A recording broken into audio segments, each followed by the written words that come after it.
حياكم الله يا اخواني، مساكم الله بالخير يا اخواني. انا حاب نتكلم موضوع السباق والشكوى يبالها وايد، وانا فيني حرقه بتكلم بالصدق وبكل امانه. باكر وراي ابوي حضره بندفن فيه في يوم من الايام، وبتكلم بالصدق. ككوني من دولة الامارات ومحكم فهد سجلان، كنت في هذا السباق 5/12 اللي هي استوى في حلبة البحرين الدولية، وما بتكلم الا بالحق، اقسم بالله العلي العظيم. اول شيء الف الف الف مبروك للبطل السعودي هشام الملا ابو محمد. ثاني شيء هارد لك لاخوي محمد التورة، هارد لك يا ابو شريك، والف مبروك لهشام الملا، ويستاهل السلامه، والحمد لله الريال بخير وما في شيء. هذا الجانب خلصناه. جانب التحكيم كنا جالسين في التور، وهشام الملا كان موجود عندنا، وانا نزلت التصوير كامل اللي صار الحديث اللي وين في البرج نفسه. مفروض ما يطلع التصوير، لكن احنا طلعنا في البرج نفسه. حلو الكلام، حلو.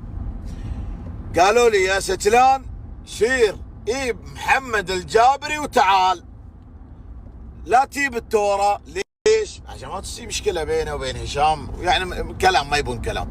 وابو محمد قال لا تجيبوا لي التورة، جيبوا محمد الجابري بعد. قال هذا الكلام.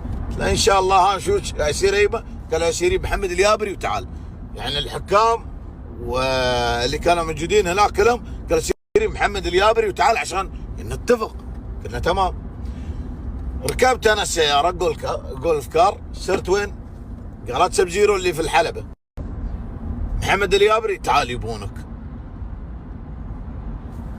التورة انت ما يبونك، يبون الجابري، يبون يتفاهمون وياه عشان موضوع الشباب. قال محمد التورة لا انا بيه. هني محمد الجابري قال لا تي خلاص انت ما يبونك، خليك يعني لا تي، خليك انت عشان ما تصير مشكلة، بس خليك لا تي. قلت له اي والله هم ما يبونك، تبى الصدق يبون محمد الجابري. قلت لهم تم، شليت محمد الجابري وصرنا فوق. زين،